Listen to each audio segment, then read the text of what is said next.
What's going on, everybody? Welcome back to Bucket of Chum, the shark movie podcast. Open up your mouths wide and receive my chum. We are back to doing shark movies. It's been a couple of months. We did Alligator April, we did Grizzly May, but now we're just back to basics. I took a couple of weeks off because I was a little bit sick. I'm still a little bit sick, in case you can't hear it in my voice.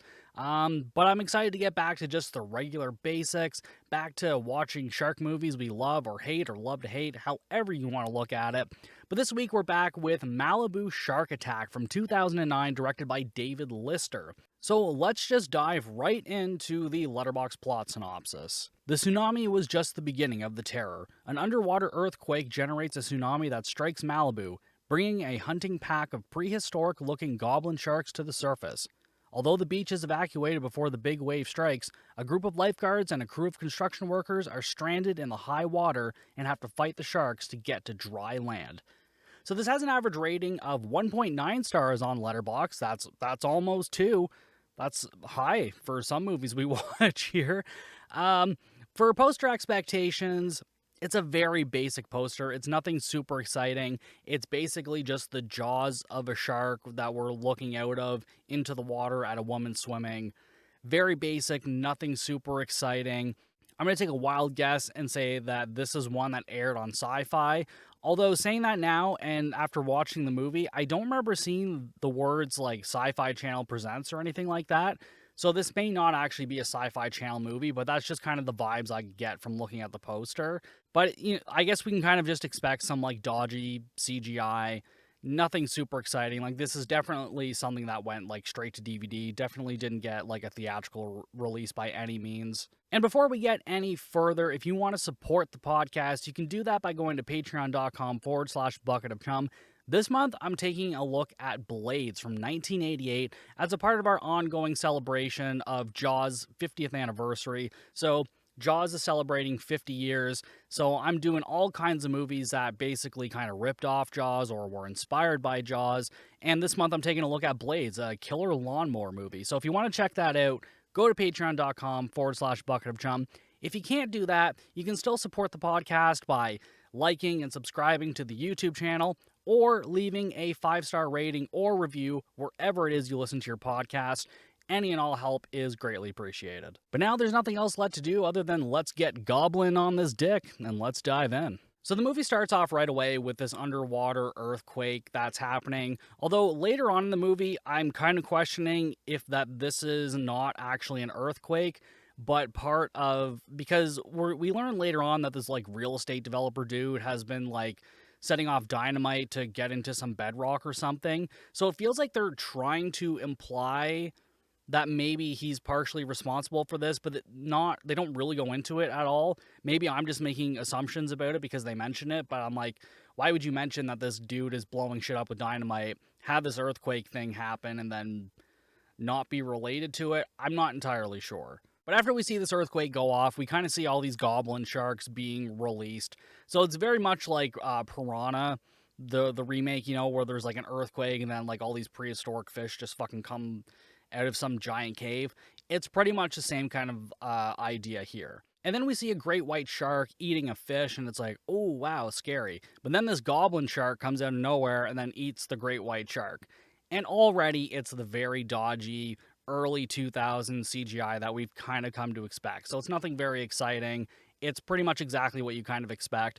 I will say the design of the goblin shark isn't terrible. Like, I kind of liked what they were going for with it. It just would have been better if it was like better CGI, but I mean, I can at least kind of get on board with this. And then we get like a bunch of B-roll shots of the beach, and it's a lot of buff dudes and bikini babes, and they kind of reuse this footage like throughout the whole beginning of the movie. Like, they just reuse a lot of it. And then we see Doug, who is a lifeguard on the beach with 2 other lifeguards, Pete and Heather. And they come into the tower. And so Pete and Heather, oh my God, I'm going to get all of their relationship drama out of the fucking way now, so I don't really have to talk about it throughout much of the movie. Basically, these two used to date. But then Pete doesn't want to get married and have kids. And so she's dating this real estate developer, Colin, I think his name is. We're introduced to him in a little bit. So basically, she's like, you had 3 years to do this, but I'm with this dude now because you don't want these things. And I'm like, I hear people do this shit all the time where it's like, I don't want to get married and have kids, but I do. Don't be together. It's fucking plain and simple. I'm like, stop thinking with your dick for 2 seconds, and it's like, you guys don't want the same thing.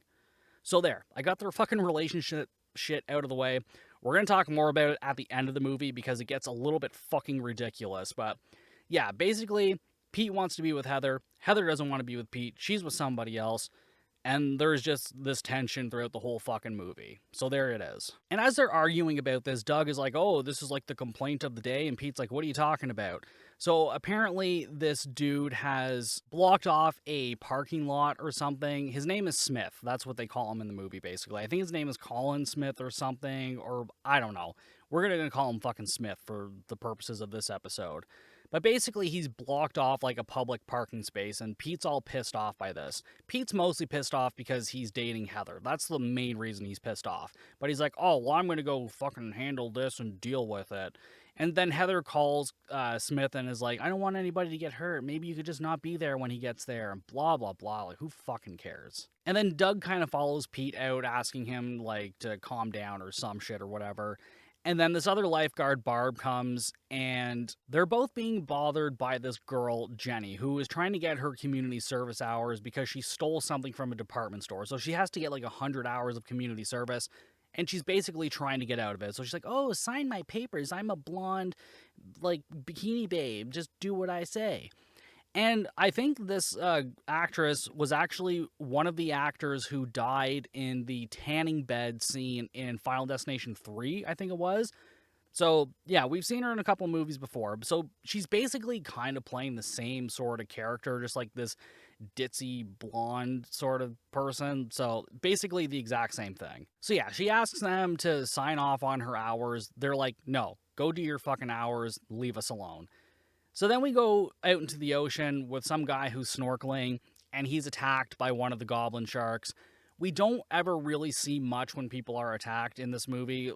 Like, I feel like a broken record saying this like every fucking week, but we don't really see much. We see a little bit of blood in the water. We kind of see the shark swimming away from it. We kind of see like some of his gear floating away. But that's about it. We go back to the lifeguard tower, and just outside, Barb is proposed to by Brian, her boyfriend. And then they have some like lovey-dovey moment, and then Heather comes along and says like, oh, go get a room, you two. And then Barb asks for like an hour off, probably so they can go get off. And Heather gives her the time or whatever, and then she goes and heads out on the boat to go do some patrolling or whatever. And then we see this boat full of buff dudes and one bikini babe, and they're just drinking, driving, and having a grand old time. And then we see the sharks start to follow them as they're getting ready to go, like, parasailing. And then we go back to Barb and Brian, and they go into the lifeguard tower to, like, go and fuck, basically, instead of going to get a room. And I'm like, yeah, it's not like there's other employees here that'll probably walk in on you at some point. Sure, this is a great place to do this. And then down below, Doug is bothered by the blonde, Jenny again. And then she, like, takes her top off. He asks her, like, oh, is that what you were wearing to work today? And she's like, no, I have a bikini top underneath. And then she asks him to, like, unzip it in, like, a sexy way because she's, like, trying to flirt with him. But then she's acting like she doesn't want to be asked out by him, but it's very clear that she does. This whole dumb, like, negging thing. So fucking stupid. Definitely a product of its time when this movie came out, for sure. But yeah, he's like, oh, that's not what you're going to wear. She's like, no, I have a bikini top. Like, she's wearing, like, this flowy, fucking, like, nice-looking shirt. But it's better if she's in a bikini top to do her community service. I'm like, that feels fucking weird, but who am I to judge? Maybe this is how they do it in Malibu. I don't know. I've never been. And then after a while, she comes back complaining that she needs a break. And then this is where we learn that she stole something from a department store. And then she's like trying to flirt with Doug. And he clearly just does not give a shit. And I'm like, I don't really blame you because like she kind of fucking sucks as a person right now. And then we go back with Pete, and he arrives at the construction site and meets Smith. And they argue about like blocking the parking lot off. But again, it's really about him and, well, both of them like Heather, basically, and they're just acting like they're in fucking high school. We go back to the boat full of, like, horny people, and there's a couple of dudes parasailing now, and then there's one woman who's on the boat with her boyfriend, and then there's someone else driving. Well, she gets beer spilt on by her boyfriend, and she's like, oh my god, I'm all wet now, and then just takes her top off.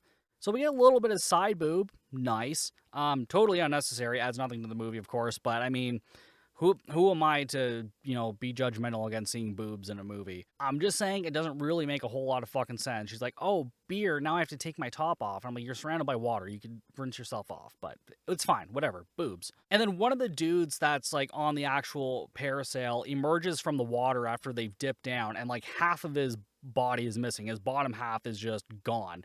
And then Heather happens to be driving underneath this while it happens, and she's looking up, and then she gets like blood kind of spilt on her from the guy, like dripping his guts or whatever.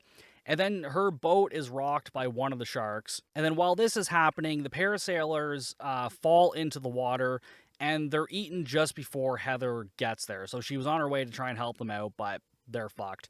And again, we don't really see a whole lot. And then Heather is knocked into the water. And then we go away from this, and then Barb and Brian are still getting it on.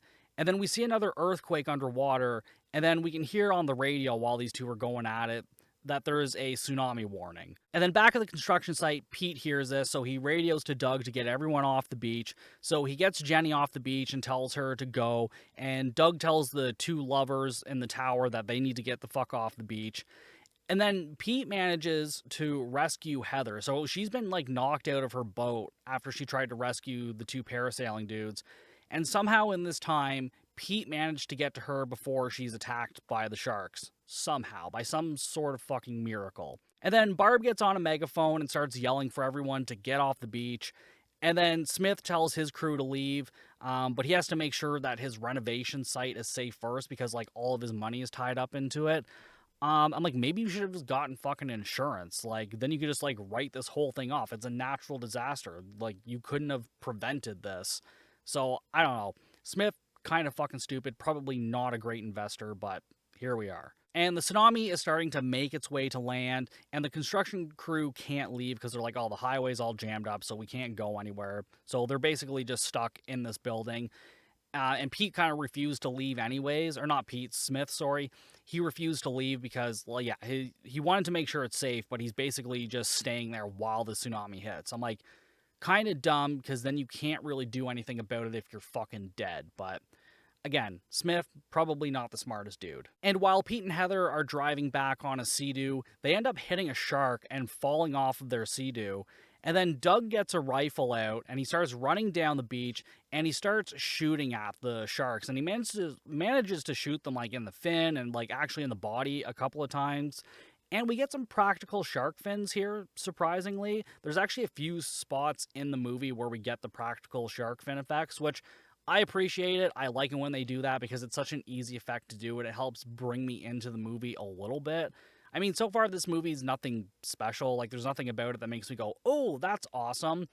It just kind of is what it is. But yeah, I do appreciate when they put practical effects in there. But Pete and Heather make it up onto the beach after Doug has managed to shoot a couple of sharks, and one of them actually washes up on shore while it's chasing these two. And then Barb is all impressed with the shark. So we learned earlier on that she's becoming a marine biologist, and she says that they can't kill it because these things are super rare. And everyone is like, we don't have time for this. And I'm also like, right, because there's a fucking tsunami coming. Like, who cares?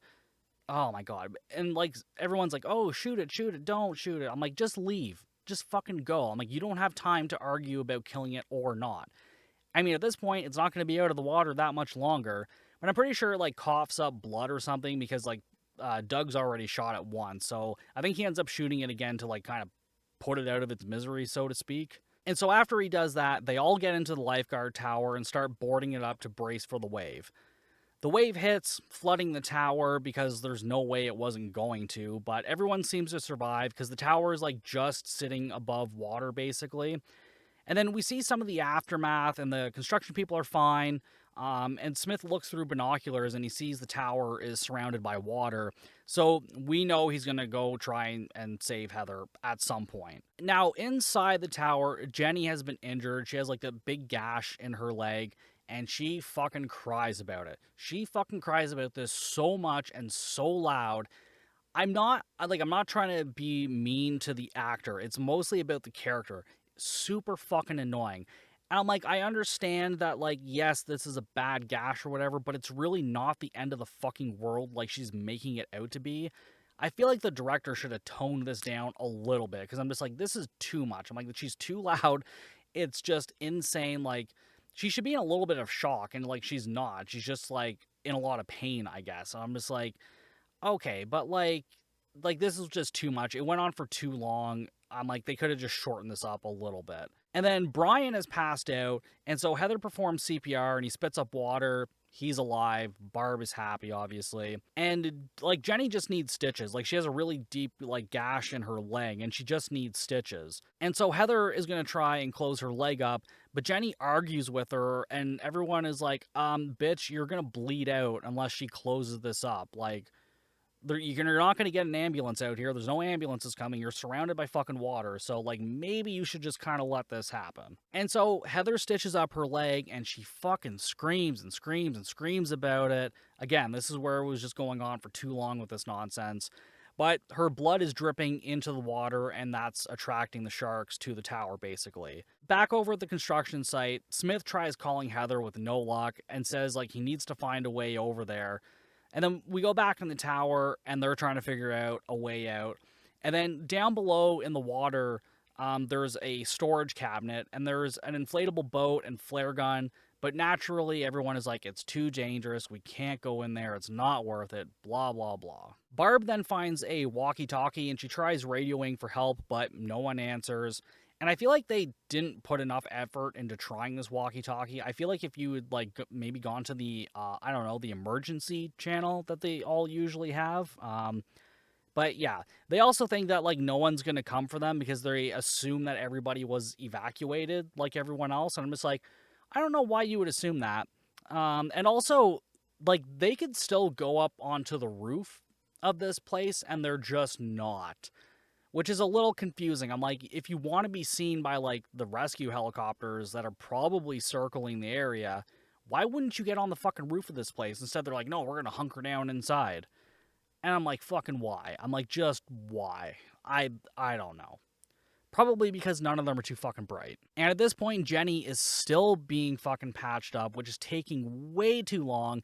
And she's, like, pissed off with, like, Heather's stitch job because she's just being a bitch about it, basically. There's no other way to put it. And she's like, oh, I'll never be able to wear a bikini again. And I'm like, get fucked. And everybody's thinking the same thing. They're like, there's no way that you can't wear a bikini again. No guy is going to care about that scar where it is. Not a single fucking one. Nobody's going to be like, oh, man, that's fucking nasty, bruh. Nobody's thinking that. Like, again, like, and once that heals up, it's going to be so much smaller than it actually is. And I think even Heather is like, no, you can get some plastic surgery and it'll be fine. And I'm just like, really? You're going to spend money on that? Like, oh, God. Fucking Malibu, man. What can I say? And then Pete asks Barb to tell him about the sharks, and we learn that they're basically blind, and they use sound waves to track their prey. Like, they have, like, a sort of radar in their snouts too, I guess. And then, again, Barb argues, like, how important these sharks can be, and if they should, like, they can just try and capture one. And I'm like, you're a lifeguard. You're not a marine biologist right now. You're studying for it. Maybe you should focus on surviving. Like, why are you trying to focus on, like, trying to capture this shark? Like, what are you doing? I'm like, focus on getting out of there alive. I'm like, this is so low on the priority list. I'm like, take a fucking picture if you're that concerned about it. But my God, like, you shouldn't be worrying about trying to capture a fucking shark right now. Like, what's your plan here? You can't even get out of this fucking tower, and you're thinking about capturing a shark?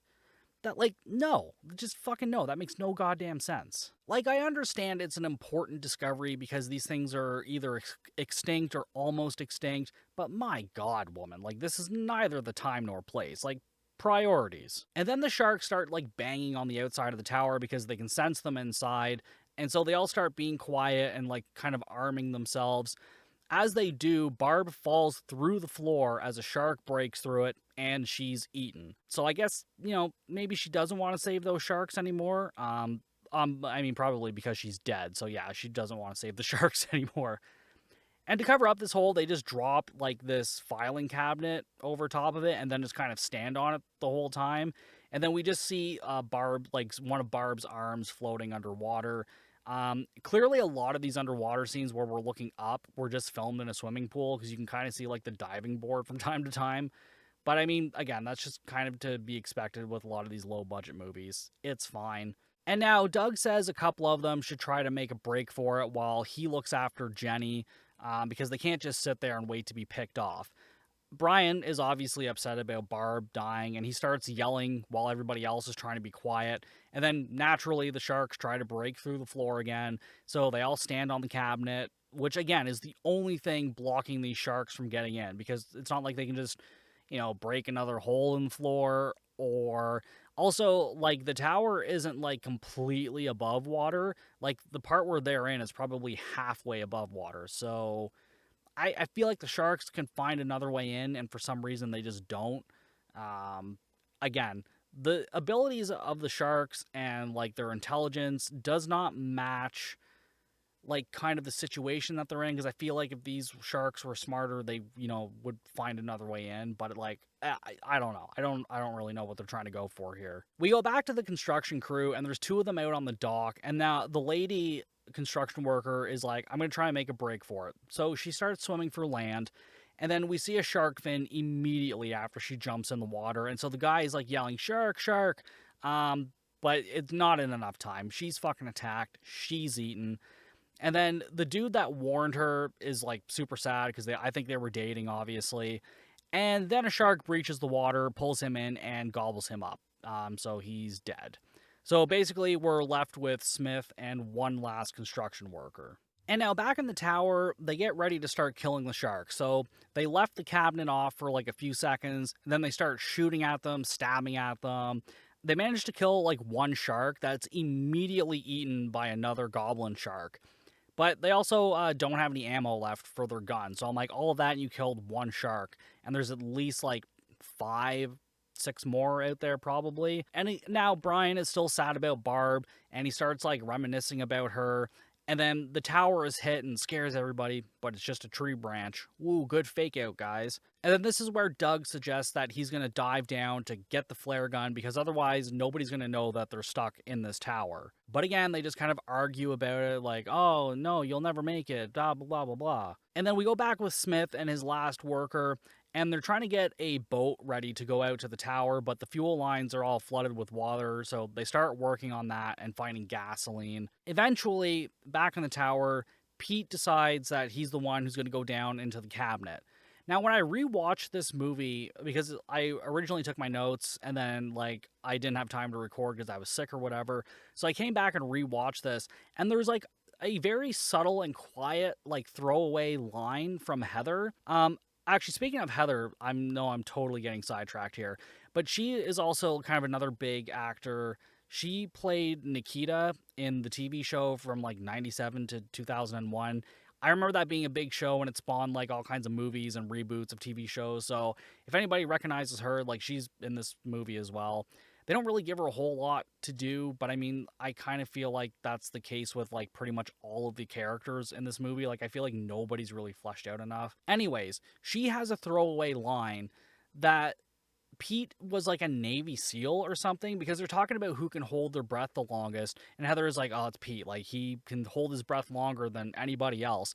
And I'm fucking positive that when he dives down, and like Jenny asks, like, well, how long can he hold his breath for? And she's like, a long time. He's a Navy SEAL. This never comes up again. Like, I'm fucking positive that it's either hardly ever mentioned, or this is the only time this is mentioned. Also, Pete, you're the worst fucking Navy SEAL I've ever fucking seen in my life. My God, like, he's just awful. And then we go back to the construction site, and Smith, or Colin is his first name, and the worker argue about whether or not they should go to shore or to the tower to try and save Heather. Clearly, Colin or Smith is just like, I'm going to the tower, you can do whatever you want. So, I mean, naturally, like, Smith has the last word, and they decide to go to the tower to try and save Heather. So we go back to the tower, and they spot a shark coming while Pete is in the cabinet. He sees it, and he tries, like, hiding in the cabinet while it, like, swims overhead or whatever. And then the crew above then start, like, working on distracting the sharks by making noise. But I kind of fail to see how that's going to fucking help or work, because I'm like, he's directly under the tower. So even if you just get them to go to one side of the tower, he's still underneath the tower in the water. I'm like, you're not scaring them off far enough away that this would be helpful in any real situation. I'm like, this is actually kind of dumb. I'm like, one of you should have gone on the roof and, like, I don't know, taken some of, like, Jenny's blood on a rag and, like, tossed it to get them to swim further away or something. Like, I feel like that would have been a better use of their time. But nope, this is what they decide on. And then the sharks try breaking through the hole while Pete climbs onto the roof. So again, like, this was not helpful, but somehow Pete manages to get away from them. Magic, I guess. So he makes his way onto the roof. He's getting ready to shoot the flare gun off, but then a shark jumps out of the water, almost bites his leg off, startles him. He looks down. He throws a bag of something into its mouth, and I'm guessing it was either like rubbing alcohol or gasoline or something, because he throws it in the mouth of the shark, and then he shoots the shark in the mouth with a flare gun, and then the shark goes underwater and it fucking explodes. So I'm like, I don't know what this thing was. And then, like, when he climbs back into the building, he's like, yeah, I had to use the only flare to shoot a shark. I'm like, you didn't have to. I'm like, you probably could have just gone, like, further up on the roof and would have been fine. But yeah, I mean, fuck everybody else, I guess. Because, like, you've killed one shark. That's it. I guess at this point, too, this is two sharks. But either way, like, it wasn't super helpful. I feel like actually shooting the flare off would have been a little bit more helpful. But I don't know. That's just me. I'm a little bit fucked in the head. And then back inside the tower, Brian is starting to panic again as the sharks are trying to get in again. And they're basically knocking the legs, trying to knock the tower down, I guess. So Pete says that they should move to the roof to get out of the tower. And I'm like, yeah, this is what you guys should have been doing from the very fucking beginning. But apparently you're all really fucking dumb. And just as Pete climbs on top, Smith and his worker are coming in, and they're throwing dynamite into the water to scare the sharks off. And then everybody starts making their way onto the roof and then onto Smith's boat. They start the boat up, start driving off, and naturally the sharks start to follow them. And then the boat runs out of gas because the construction worker told Smith that, like, yeah, we don't have enough gas to do this. We should go to land, tell somebody where these people are so they can get help because we don't have enough gas to do this. And Smith was like, nope, I'm going to go save my girlfriend. And I'm like, you're also dooming everybody to death, probably. And then Smith is just like, yeah, I guess we'll just have to drift in. Solid plan, Smith. That is a great fucking plan. Run out of gas and then just drift into shore. Perfect. And then night falls. They eventually drift into Smith's building, but their boat, like, starts taking on water, and then it gets stuck on the gate on the outside. So the worker gets out to, like, try and open up the gate, but it's stuck. So he starts looking for bolt cutters. And then Brian just jumps into the water as a shark approaches to distract it. I guess he's like, well, Barb's dead. I have nothing to live for, so I'm just going to sacrifice myself. I'm like, I feel like that's a mental health crisis. Maybe he shouldn't just be, killing himself in the water, but that's the choice he fucking made. But yeah, he dies, like, almost immediately. I'm like, noble cause, I guess, but yeah, he's dead. But they get the gate open, they walk in waist-high water into the building, and then they come across the worker who was going to find the bolt cutters, but his legs have been bitten off, so he's dead. And then Pete and Heather are trapped on the roof of a car, and then they make their way inside the car, somehow thinking that is safer. I don't know what is with these people. Like, we need to get inside of things that are in the water instead of on top of things above the water. I'm not sure what the fucking thinking is there, but maybe I'm missing something. I don't live near the ocean, so maybe this is just what you're supposed to do. I don't know that for a fact, but it seems pretty fucking stupid to me. But everybody else starts making their way inside the building, but the sharks are outside, pounding on the outside, trying to break their way in. And then they continue to wander around, not entirely sure what they're looking for or what they're doing. And then Smith starts looking for a ladder to make it up to the next level while Doug waits with Jenny. And now I'm like, does your building not have, like, a fucking staircase? I'm like, why do you have a ladder going up to the next floor? I'm like, did you start building this building and you're like, I'm going to do the stairs last? I don't think that's something we need right away. It's just complete nonsense. I don't understand that. I'm like, put fucking stairs in your building before you do, well, not before you do anything else, but, like, I feel like that's something you should have early on in the building process. I feel like that would make things a lot easier for people. So Smith starts walking down this hallway, and then a shark starts swimming down towards him. So he jumps up and he's like hanging off a pipe there, which of course starts to like break and fall down. And then this shark makes its way to Doug and Jenny. And then Doug takes a table saw and starts sawing into the shark, and it starts bleeding, but somehow doesn't kill it. So the shark starts swimming back towards Smith. And again, the pipe that he's hanging off of finally breaks off the ceiling. And then he throws a bag to distract the shark. And this works. And the shark bites it and it fucking explodes. So I'm guessing this is the bag he had the dynamite in. And again, sometimes these things are mentioned, but they're in such like quick throwaway lines that like if you're not paying super close attention, you don't even really catch it. So I'm just like, oh right, because I think I remember him talking about this bag earlier in the movie, but it was such a quick thing, like it felt like it didn't really matter. But yeah, so yeah, that's another shark dead. So I think that's like 3 or 4 sharks they've killed now at this point. And he yells to Doug and Jenny that he's killed it and he's going back to look for the ladder now. In the car outside, Pete and Heather kiss, just in case they don't make it. And then Pete says if they make it out of there, he's going to marry her, but Heather isn't sure who she loves. And this movie thinks I give a shit about that. I do not. And so Pete gets out of the car and makes his way into a shed, and he starts up a chainsaw as the shark makes its way in, and he saws away at it, killing it. Again, we don't really see a whole lot. We might get a little bit of practical shark fin work. And then when we see the sharks in the water, we just kind of see like misty, bloody water. Not really seeing a whole lot of carnage, but I like the idea here, attacking it with like table saws and chainsaws. I'm like, I kind of like this I liked what they were trying to do with it, not necessarily the execution of it. And we go back to Jenny and Doug, and Jenny gets Doug to tell her that he likes her. And again, this movie thinks I give a shit about that. I don't. And then Pete and Heather start making their way to Smith, and they let him know George, his last construction worker, is dead. And then Pete and Smith try to find a way to the next floor. And then again, they argue like who gets Heather. Again, the movie assuming I still give a shit, and I still don't. Also, not your choice, boys. It would be like Heather's choice. I don't know why you two are fighting over it, because it's fucking up to her. But I don't know. I guess maybe this was before the fucking Me Too movement. I don't know, because it seems pretty fucking stupid to me. But again, I'm focusing on the wrong things here. Eventually, the sharks make its way to them, and they start sawing and hacking into it. And again, we get some practical shark here, and they get all bloodied up, and they do manage to finally kill it. I would fucking hope so with the amount of sawing and hacking they were doing into this thing. Like, my God. But that's the last shark that they had to kill. And so eventually by morning, they finally make it to the next floor. I guess they finally found a fucking ladder. And then Jenny says that she actually wants to finish her community service, and then she wants to become a lifeguard now. Who fucking cares? And where is this coming from? Because she likes Doug, so she's like, I'm going to be a lifeguard now. Good for fucking you, Jenny. And then, I'm not entirely sure, but I think it's implied here that Heather, Smith, and Pete are going to be a throuple, because she says something like, oh, you've been in kindergarten, right? Have you learned to share your toys? And I'm just like, are you talking about being shared with these two awful dudes? Like, what is happening? And then she's like, oh, maybe I'll just have to flip a coin.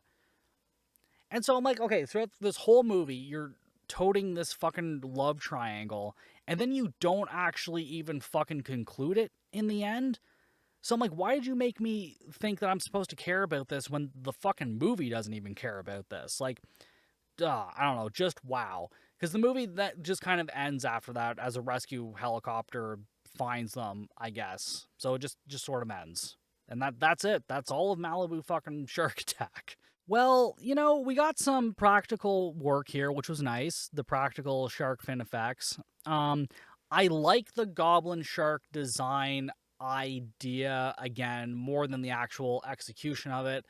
I mean, partially, this is going to be the limitation of B-movie, early 2000s, pre-2010s, like, low-budget CGI. So it is what it is for the most part. Again, the actual execution, not great.